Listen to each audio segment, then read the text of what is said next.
Olá! A depressão é uma doença psiquiátrica crônica que tem como sintomas tristeza profunda, perda de interesse, ausência de ânimo e oscilações de humor.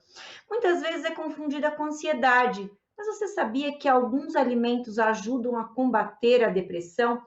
Para nos explicar melhor quais são esses alimentos, recebo no Alesp Conecta de hoje a nutricionista Carolina Pimentel. Doutora Carolina, seja muito bem-vinda à Rede Alesp. Obrigada, Melissa. Obrigada pelo convite. É um prazer estar aqui com você.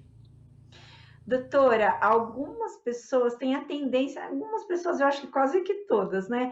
Têm a tendência de achar que aqueles alimentos hipercalóricos, ricos em açúcares e gorduras, trazem uma sensação de alegria. Isso é real? Essa sensação de alegria, de fato, ameniza os efeitos da depressão? Ai, que boa pergunta, Melissa. Eu acho esses alimentos hipercalóricos, né, que a gente reconhece uma sensação de bem-estar depois de consumi-los, isso é perfeitamente comum e normal, porque, embora sejam alimentos hipercalóricos, muitas vezes desequilibrados nutricionalmente, eles são gostosos, né? E a gente busca alimentos que nos dê sensação de prazer. Então, eu acho que aqui o grande desafio é enxergar, é ressignificar alimentos mais equilibrados nutricionalmente, ou uma dieta, uma alimentação mais saudável enquanto padrão, como também sendo uma alimentação prazerosa. Ah, bacana. Doutora, e aí, com relação às quantidades, quando a gente percebe um indivíduo que está comendo além da sua necessidade diária, na verdade, comendo por hábito mais do que por necessidade, isso também pode ser considerado um sintoma de depressão?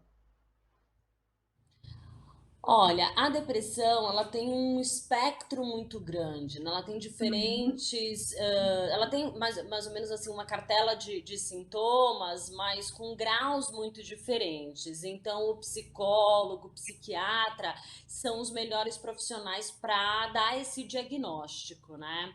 Agora, geralmente, o comer emocional que a gente chama, né? Uma fome mais emocional que não é física, o que eu quero dizer, como você bem colocou, né, não é baseado nas suas próprias necessidades fisiológicas, isso é muito comum nos transtornos afetivos, né? Então a gente encontra desde indivíduos que comem além das suas necessidades, como também aqueles que perdem o prazer pela alimentação e acabam se alimentando de maneira insuficiente.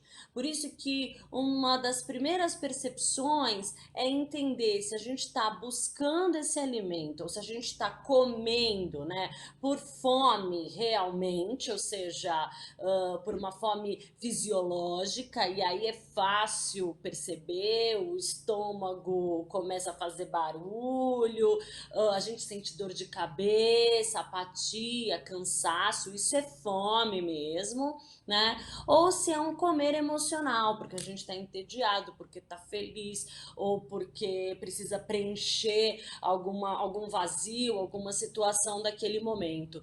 Então, diferenciar os tipos de fome é importante. E uma ferramenta que ajuda muito, que auxilia muito os pacientes a entenderem, né, o porquê estão comendo e por que estão escolhendo esses tipos de refeições ou alimentos, é o diário alimentar, né? Você escrever naquele momento que você está consumindo alguma coisa, o porquê que você consumiu esse alimento, quais são os sentimentos relacionados, né? Tanto antes quanto depois de consumi-lo. E aí, junto com os profissionais, a gente consegue identificar os gatilhos que fazem esses indivíduos a comer além das suas necessidades ou buscar alimentos que tenham esse padrão, né? Muito ricos em energia, açúcares e gorduras. Uhum. Eu entendo que essa questão da alimentação, ela obviamente, como a senhora observou anteriormente, ela vem com um diagnóstico feito pelo psiquiatra, feito pelos profissionais que de fato tratam essa doença. Ou a alimentação é um complementar desse tratamento. E aí a gente, como a gente falou no começo, tem alguns alimentos que ajudam nesse processo de melhorar para esse paciente que está nesse processo de depressão. Aí fica a pergunta: todo paciente tem um perfil para ter essa ajuda alimentar, para ajudar, para contribuir no tratamento de depressão, ou não necessariamente? Olha, sim, eu acho que a gente tem como, e eu como nutricionista, né, sou uma grande defensora aí da alimentação saudável como um pilar da qualidade de vida, como um pilar do bem-estar. A depressão por si, ela é também, ela também gera uma grande inflamação, né? E também existem outros mecanismos pelos quais podem influenciar os sintomas da depressão por meio da dieta, que estão relacionados a um eixo que a gente chama eixo cérebro e intestino.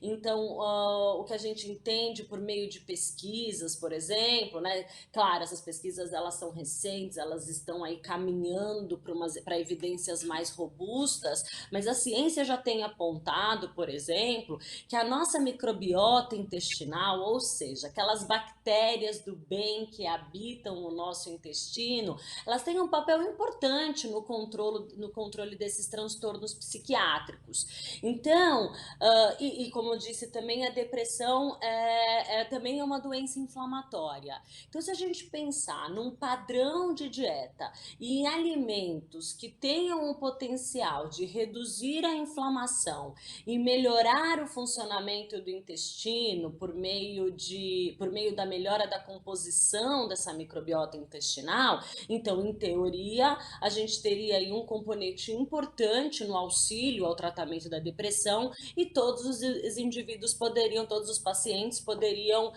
se beneficiar, né, dessa alimentação. E aí vai me perguntar, então quais são esses alimentos? Eu acho que primeiro a gente tem que deixar claro que nenhum alimento por si só é responsável por curar, tratar ou prevenir qualquer tipo de doença. Então o importante aqui é ter um padrão alimentar saudável. E que padrão alimentar seria esse, pensando especificamente no caso da depressão? Uma dieta muito rica em vegetais. Por quê? Esses vegetais, e aí eu tô falando das frutas, hortaliças, cereais, grãos, sementes, os feijões, as castanhas, por exemplo, esses alimentos, eles são ricos em fitoquímicos, que na verdade são componentes que existem nos vegetais que têm justamente esse papel antioxidante e de diminuir a resposta inflamatória, então melhoraria aí no tratamento, né? Também eles são fontes de fibras e as fibras dietéticas são justamente os alimentos que as nossas bactérias boas mais gostam, né? Elas crescem e se proliferam por meio do consumo dessas fibras. Então, aí um segundo motivo. E um terceiro é porque os vegetais, alguns desses vegetais, então principalmente as castanhas, as sementes, o abacate, por exemplo, eles são muito ricos em gorduras insaturadas, né? Alguns do tipo ômega 3, alguns monoinsaturados, como é o caso dos azeites, por exemplo, e essas gorduras insaturadas, elas também têm aí um papel importante no controle da resposta inflamatória. Então, seriam esses os mecanismos pelos quais a alimentação pode auxiliar no, como você muito bem colocou, no tratamento coadjuvante aí à depressão. Doutora, a gente sabe que a fome é uma necessidade do corpo, porém, se ela vir um exagero, se ela é persistente, pode então ser considerada psicológica? É, aquilo que a gente conversou um pouco no início, né? Sim, a gente tem esse comer emocional, né? Por exemplo, no contexto atual que aconteceu, a gente ficou confinado, né? Por conta do isolamento social e isso aumentou o estresse, aumentou a ansiedade, aumentou o sentimento de medo e aumentou o tédio também, né? Porque agora a gente tem movimentos restritos. Então, todas essas situações interferem no comer, no hábito de comer. E a gente passa a comer não só, como você colocou, por um mecanismo fisiológico, né, da nossa própria natureza, mas a gente passa a comer um pouco baseado nas nossas emoções. E então eu volto a colocar a importância nesse caso de um diário alimentar, porque só olhando para essas situações, analisando e se conhecendo também, que a gente consegue entender todos os fatores que estão interferindo aí nas nossas escolhas alimentares. E é claro, né, Melissa, eu tô falando isso sempre baseado aí numa terapia multiprofissional. Então, com a ajuda dos psicólogos, dos psiquiatras, terapeutas ocupacionais, a própria atividade física, né? Ela também tem um papel extremamente terapêutico aí no controle da depressão. É muito interessante, toda vez, tudo que a senhora falou até agora dá para a gente ter a clara conclusão que a alimentação saudável é o caminho de uma vida, de toda uma vida, literalmente, porque não só no caso da depressão, como de tantas outras doenças, ajuda no combate dessas outras doenças. Então, se a gente percebe um indivíduo com essa questão do comer emocional, a gente vê que ele pode sim ter várias doenças agregadas e doenças muito complexas e até graves, né? Então, quer dizer, esse comer saudável tem não é um papo de nutricionista, é uma realidade. Aí, doutora, eu queria falar uma outra coisa. A gente sabe, tem alguns alimentos, perdão, quando eu comecei o programa, eu mencionei essa questão da ansiedade ser um pouco misturada com a depressão. Muita gente acha que tem uma coisa, uma coisa, na verdade é outra. E aí, eu queria que a senhora falasse um pouquinho sobre os alimentos que a gente precisa de uma maior mastigação, se eles ajudam também a controlar essa ansiedade, a amenizar esses sintomas de ansiedade ou de depressão, ou se não tem relação. Olha, tem relação sim, até porque esse ato de mastigar bastante os alimentos, né? Primeiro que isso é muito oriundo daqueles alimentos que contêm bastante fibras, então daí a gente volta novamente para o mundo dos alimentos vegetais, né?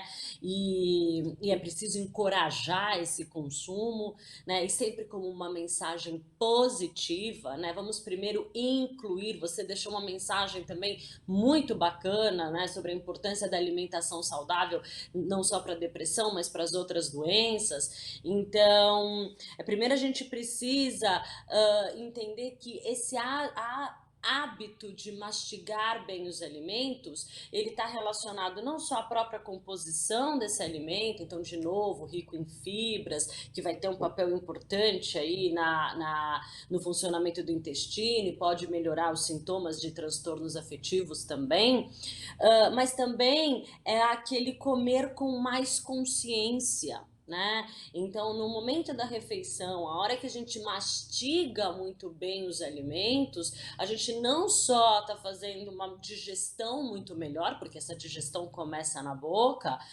como também tá prestando muito atenção, tá prestando mais atenção, desculpa, nesse momento, né? Tá usando essa coisa de mastigar bem, querendo ou não, ela pode até ser considerada uma das técnicas de mindfulness, né? Essa técnica de atenção plena.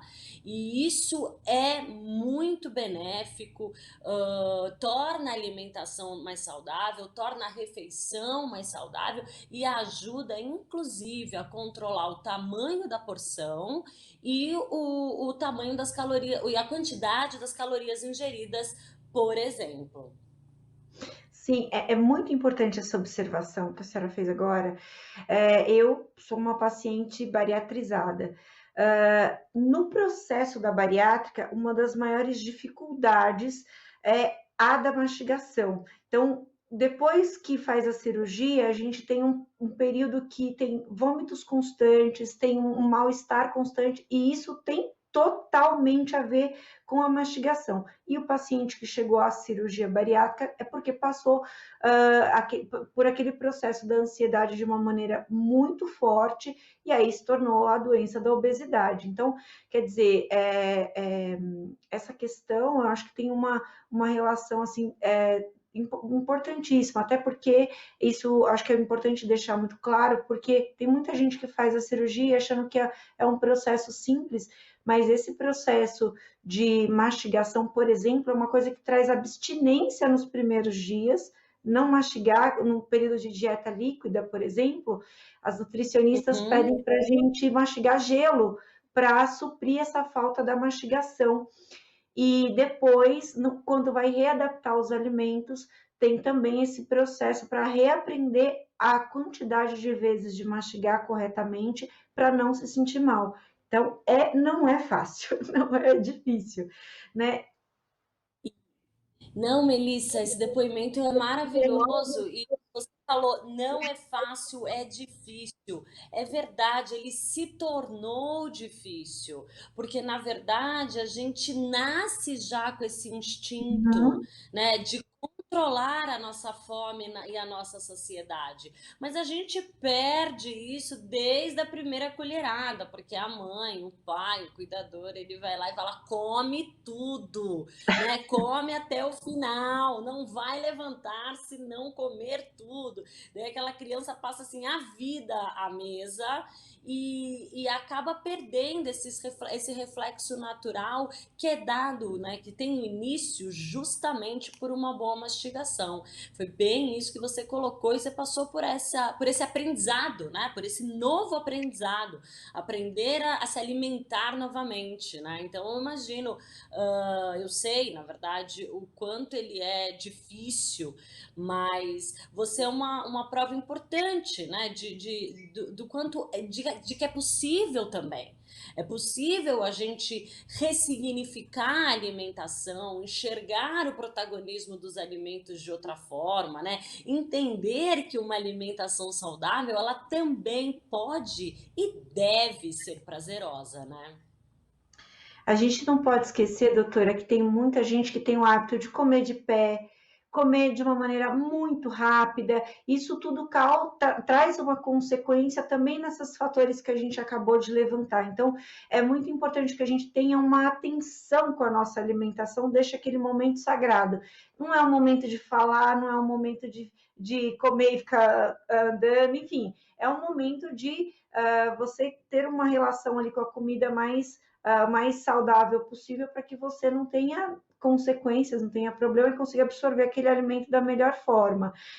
Doutora, a gente sabe que tem muitas vitaminas que podem contribuir nessa função aí de ajudar o paciente de uma maneira geral, melhorar a saúde de uma maneira geral, e obviamente que deve também ter a sua consequência na questão da depressão. Quais as vitaminas que a gente deve dar prioridade? Aquela história das cores das frutas e dos legumes pode ter relação com as vitaminas? Dá para fazer relação? Por exemplo, eu devo escolher, sei lá, frutas amarelinhas, vermelhinhas, enfim. Como é que é essa relação das cores das frutas também com as vitaminas e essas vitaminas nesse processo todo, né?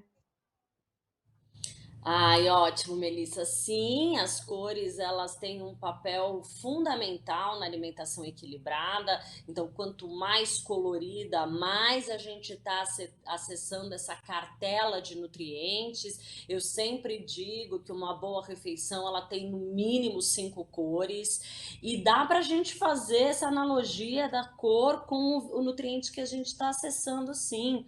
Por exemplo, os alimentos avermelhados, eles são fontes de vitamina A, né, ou de pré-vitamina A, que são os carotenoides. Então, gema de ovo, o leite, quando integral, é fonte de vitamina A, e também os alimentos, o pimentão, o tomate, a abóbora, a cenoura, tudo que vai para essa cartela do vermelho, laranja, também são fontes desses nutrientes, né?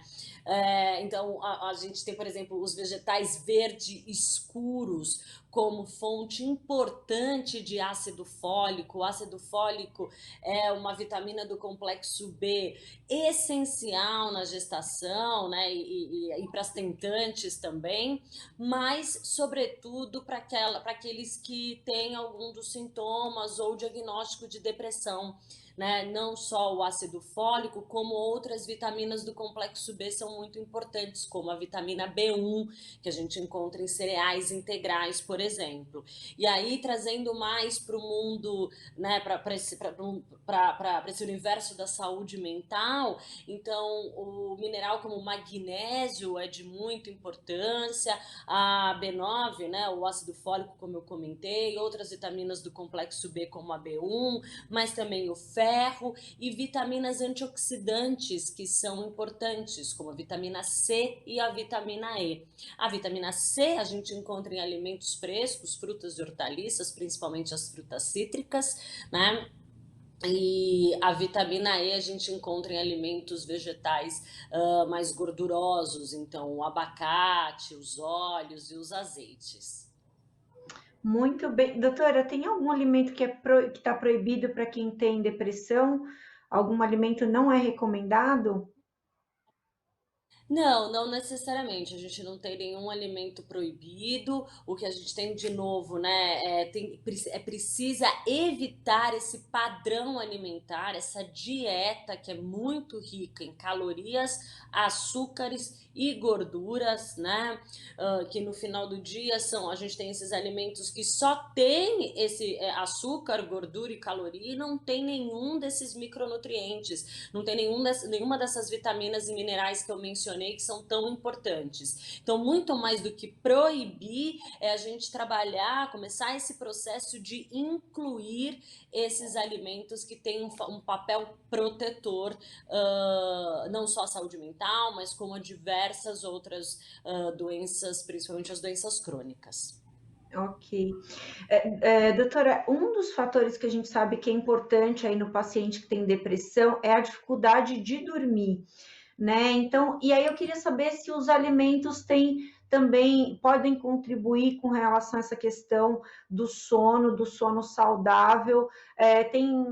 Os antigos falam de não comer comida pesada à noite, essas coisas assim. Eu queria que a senhora falasse um pouquinho sobre isso, que eu acho que é super importante para a gente, para ajudar nesse processo, né? O sono também, junto com a nutrição, com a atividade física, com a própria resiliência ao estresse, é aí um dos pilares fundamentais de um estilo de vida saudável, né? Quem não dorme bem não acorda disposto para fazer alguma atividade física e nem para se alimentar aí dessa maneira tão variada, né? Então, o sono reparador é muito importante até na adesão à alimentação saudável, no controle do peso e no controle da depressão também.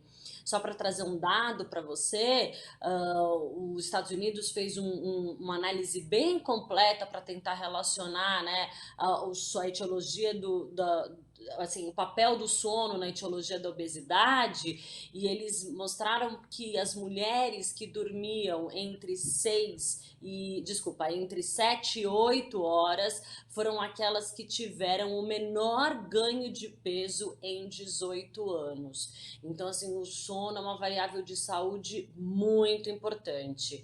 E os alimentos, eles podem ajudar, sim. Então, principalmente aqueles que são fontes de triptofano, né? O triptofano é um aminoácido que é aí do mundo das proteínas e ele constrói, né, dentro do nosso corpo uma substância que é responsável justamente por essa sensação de bem-estar, que é a serotonina. Então, consumir alimentos ricos em triptofano podem melhorar a indução ao bom sono. E aí a gente está falando de aveia, frutas como banana, o mel, o leite também. São fontes desses aminoácidos. E sim, refeições mais leves e mais afastadas do horário de dormir, pelo menos aí umas 2 horas antes de dormir, também é importante para um sono mais reparador. E evitar aqueles alimentos que são fontes de cafeína também. Então, alguns refrigerantes, o café, chá preto, por exemplo, até o próprio chá verde também tem algumas quantidades de cafeína. Isso seria importante aí evitar o consumo, pelo menos até o meio do dia, principalmente naquelas pessoas que são mais sensíveis à cafeína. É bom a gente destacar que tem que dormir bem, mas não pode comer coxinha, né? Então, quer dizer, é dormir bem com uma alimentação saudável, é todo um conjunto da obra, né? A gente, até porque todos os esforços do nosso corpo vão estar concentrados em fazer a digestão desses alimentos. Então, quanto uma alimentação mais leve, né, que proporcione bastante mastigação, é importante para a gente ter uma indução, né, começar o sono de uma maneira mais benéfica e poder mantê-lo aí ao longo da noite, né? Outra boa dica, que não está relacionada com a nutrição, é ter horários fixos para dormir e para acordar nesse processo de higienização do sono, né? Até começar a se educar melhor aí para dormir melhor. Muito bem. Doutora, a senhora falou no começo sobre a questão da depressão também gerar falta de apetite. Eu acho que é importante a gente colocar essa questão aí. Quando a pessoa, o paciente tem essa identificação do quadro de depressão, tá já diagnosticado, existe uma possibilidade de melhorar sem medicação ou necessariamente tem que ter a medicação para auxiliar neste caso específico? Nesse caso específico, você diz daquelas pessoas que não estão conseguindo se alimentar de maneira suficiente? Exatamente. Tá. Olha, na verdade, assim, a medicação, todo o tratamento farmacológico é dado pelo psiquiatra, né? E a gente da nutrição, a gente tenta reduzir efeitos colaterais dessa medicação e trabalhar nesse processo de educação nutricional para ter uma alimentação que suporte melhor esse tratamento. No caso das pessoas que não estão conseguindo se alimentar de maneira insuficiente, a gente pode, né, os nutricionistas, eles podem trabalhar com complementos alimentares que são importantes. Por quê? Porque eles têm uma porção reduzida, um volume reduzido, mas são altamente calóricos ou ricos em proteínas, ou oferecem aí 1/3 das necessidades de vitaminas e minerais do dia, né? Então, por que eu estou citando esses produtos, né, de uso clínico?